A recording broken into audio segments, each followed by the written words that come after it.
नमस्कार दोस्तों, मैं मीरा देवी खबर लहरिया से प्रबंध संपादक। हमारे डॉक्टर शो में आप सबका बहुत बहुत स्वागत है।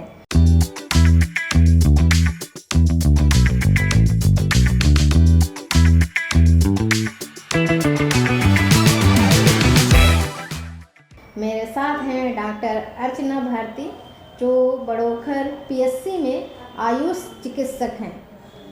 आज उनका भी हमारे शो में बहुत बहुत स्वागत है। धन्यवाद। आपसे जानना चाहेंगे क्योंकि आप मानसिक स्वास्थ्य को बड़े अच्छे से हमसे बातचीत की हुई है, पहले भी हम आपसे जब मिले हैं आपने बताया है मानसिक स्वास्थ्य के बारे में, इसलिए हम जानना चाहते हैं मानसिक स्वास्थ्य के बारे में। अपने शो के माध्यम से अपने दर्शकों को ये बताना चाहते हैं कि किस किस तरह की मानसिक बीमारियां होती हैं और कितने प्रकार की होती हैं। देखिए, मानसिक स्वास्थ्य जो है एक बहुत बड़ा विषय है।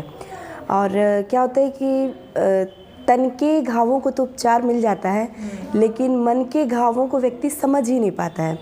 यदि किसी ने कोई बात कह दी, एक सामान्य अवस्था में बुरा लगना एक सामान्य है, लेकिन यदि उसका ओवर रिएक्शन हो रहा है, आपके अंदर ज़्यादा चिड़चिड़ापन आ रहा है पहले से ज़्यादा, नॉर्मल किसी बात पे गुस्सा होना ये एक सामान्य चीज़ है, हर व्यक्ति को आता है, लेकिन आपको छोटी छोटी बात पे गुस्सा आ जाए, क्या होता है, मानसिक स्वास्थ्य व्यक्ति ये समझता है कि पागल।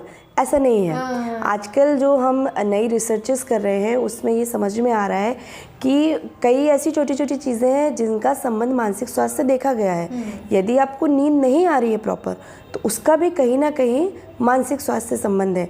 तो नींद ना आना भी एक लक्षण है। आपको बेचैनी होना, घबराहट होना, आपको चिंता रहना, हर बात की, छोटी छोटी सी बात की आप चिंता कर रहे हैं, तो ये कहीं ना कहीं मानसिक बीमारी आपको ये दर्शाती है कि कहीं ना कहीं आपको इसका प्रभाव पड़ रहा है। आदमी व्यक्ति समझ ही नहीं पाता है कि मैं मानसिक रूप से बीमार हूँ, तो वो डॉक्टर के पास जाता ही नहीं है, तो उसका इलाज नहीं हो पाता है, तो वो बीमारी धीरे धीरे बढ़ती जाती है। तो इसलिए आजकल तो हम देख रहे हैं कि बहुत सी समस्याएं ग्रामीण क्षेत्रों में भी, क्योंकि हम लोग बुंदेलखंड की बात कर रहे हैं, तो यहाँ पे देखा जाए तो अशिक्षा है, तो लोगों के अंदर उतनी जागरूकता की कमी है, तो मानसिक स्वास्थ्य से संबंधित वो समझ ही नहीं पाते कि हमको कोई मानसिक बीमारी है, तो डॉक्टर के पास पहुँच नहीं पाते हैं। बच्चे करियर ओरिएंटेड हैं, पढ़ाई कर रहे हैं, उनको सफलता नहीं मिल रही है, तो या फिर कोई किसी बिजनेस कर रहा है कोई, या घर में भी कभी कभी आजकल हम देखते हैं कि लोगों की अपेक्षाएं बढ़ गई हैं, तो घर में लड़ाई झगड़ा हुआ तो हमारे अंदर डिप्रेशन आ जाता है, अवसाद की स्थिति आ जाती है।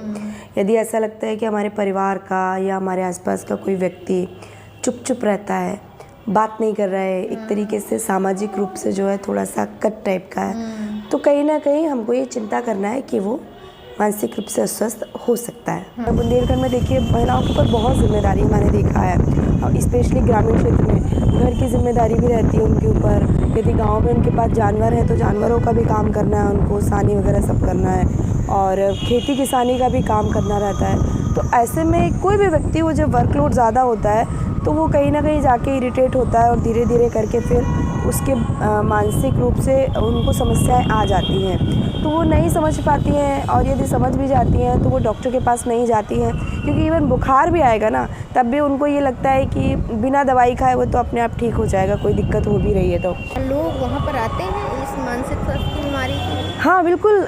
देखिए, पीएससी में भी आते हैं, उसके अलावा मेरी पोस्टिंग एक्चुअली फील्ड में भी है, स्कूल हेल्थ प्रोग्राम में, तो हम लोग स्कूल भी विज़िट करते हैं। तो जब जो किशोरावस्था के जो बच्चे हैं, लड़के और लड़कियां, तो स्पेशली लड़कियों के साथ मैं अलग से सेशन करती हूँ, उन पे मानसिक स्वास्थ्य से उनसे चर्चा करती हूँ, बात करती हूँ, तो ऐसे में निकल के आता है कि कहीं ना कहीं बच्चों के साथ भी किशोरावस्था में हम ये देख रहे हैं कि उनके साथ गाँव में, बुंदेलखंड में स्पेशली अपने बांदा की बात करें, बड़ोखर के आसपास, क्योंकि बड़ोखर ब्लॉक में हर एक गाँव में मेरा जाना होता है, तो समस्याएं हैं, बच्चों को पढ़ने में मन नहीं लग रहा है, या इतना प्रेशर है घर से कि नहीं आप, क्योंकि उतने संसाधन हमारे पास अभी नहीं है। ठीक है, कंपटीशन हम कर रहे हैं बड़े शहरों से, और उस स्थिति से देखा जाए कि हमारे बच्चों को अभी उस हिसाब से शिक्षा नहीं मिल पा रही है, और उनको बड़े शहरों के बच्चों के साथ जाके कंपटीशन बाहर करना पड़ता है, तो कहीं ना कहीं सोशल मीडिया का भी हम ट्रेंड देख रहे हैं, फेसबुक है, व्हाट्सएप है, इंस्टाग्राम है, तो बच्चे इसमें लगते हैं, तो समय कहीं ना कहीं वो मैनेज नहीं कर पा रहे। तो समस्याएं तो हैं, हमारे यहाँ भी है, पीएचसी में भी मरीज़ आते हैं, डॉक्टर साहब नींद नहीं आ रही है और घबराहट होती है, चिड़चिड़ापन रहता है, तो मरीज़ तो आते हैं। तो मैं बच्चियों की काउंसलिंग करती हूँ, उनको समझाती हूँ कि बेटा देखो, गलती आपकी नहीं है।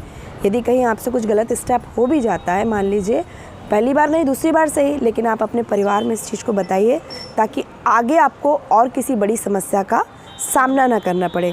कोई आपको यदि गलत तरीके से अप्रोच कर रहा है तो उस चीज़ से बचिए, क्योंकि किशोरावस्था ऐसी होती है कि जहाँ पे समस्याएं ज़्यादा आ जाती हैं। हम व्यक्तिगत भी देखते हैं कि भाई कई ऐसी समाज में हमारी बच्चियों के साथ समस्या हो जाती है, घटना दुर्घटनाएं घट जाती हैं। आपका मान लीजिए कोई आपको अप्रोच कर रहा है, भाई ये अवस्था ही ऐसी है कि एक उन्माद की स्थिति होती है। यदि किसी ने आपको कह दिया कि आप सुंदर हैं तो आप भावावेश में आ जाते हैं, और फिर बाद में जब कोई बात होती है, ब्रेकअप होता है या कहीं से कोई आपको गलत अप्रोच करने की कोशिश करता है, तो फिर आप दुविधा में घिर जाते हैं। तो हम बताते हैं कि नहीं, आपके साथ यदि गलत होता है तो समस्याएं लड़कियों को ज़्यादा होती है, इसलिए आप इन चीज़ों से बचिए। तो आप सबने सुना, हमारे डॉक्टर साहब ने आपको कितनी अच्छी जानकारी दी है। आप स्वस्थ रही है, तभी आपका जीवन आगे स्वस्थ रहेगा। यही नहीं कि जब आप बेड में हैं तभी आप बीमार हैं, आप मानसिक रूप से भी बीमार हैं। इसको आप स्वीकार करिए। ये मैं नहीं कह रही हूँ, ये डॉक्टर साहब बोल रहे हैं। तो आपको हमारे शो में जुड़ने के लिए, हमारे पूरे शो को सुनने के लिए बहुत बहुत धन्यवाद। उम्मीद है इस शो के माध्यम से जो जानकारियाँ हमारे डॉक्टर ने दी हैं उससे आपको राहत मिलेगी, आप स्वस्थ होंगे। तो इन्हीं शुभकामनाओं के साथ हम फिर से मिलेंगे किसी नए टॉपिक के साथ। नमस्कार। खबर लहरिया, आपकी खबर आपकी भाषा।